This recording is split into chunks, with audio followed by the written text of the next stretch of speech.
তুমি নামাজ পড়োনি কেন? অসুস্থ তাই? তুমি কি হযরত আইয়ুব আলাইহিস সালামের চেয়ে বেশি অসুস্থ? তুমি নামাজ পড়ো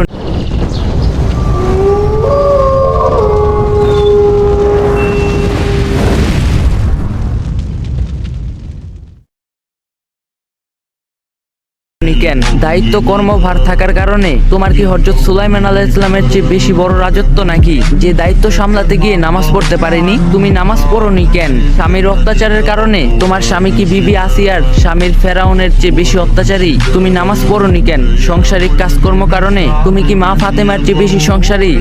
নামাজ না পড়ার জন্য আল্লাহর কাছে কোনো অজুহাত চলবে না। সমুদ্রে হাবুডুবু খেলেও তখন ওয়াক্ত হলে নামাজ আদায় করতে হবে, কারণ প্রতিটা শ্বাস প্রশ্বাসের জন্য আমরা আল্লাহর কাছে ঋণী। বিনা কারণে এক ওয়াক্ত নামাজ কাজা করলে লক্ষ লক্ষ বছর জাহান্নামের আগুনে জ্বলতে হবে। সেক্ষেত্রে এক ওয়াক্ত নামাজ না পড়লে কি শাস্তি হতে পারে একবার ভাবো। দুনিয়ার আগুনের চেয়ে 70 গুণ জাহান্নামের আগুনের থেকে যদি বাঁচতে চাও, নামাজ কখনো অবহেলা করো না। আল্লাহ তাআলা আমাদের সবাইকে নিয়মিত 5 ওয়াক্ত নামাজ পড়ার তৌফিক দান করুক, আমিন। যদি ভিডিওটা ভালো লাগে একটা লাইক দেওয়া যাবেন আর কপি লিংক আর শেয়ার করে দিবেন।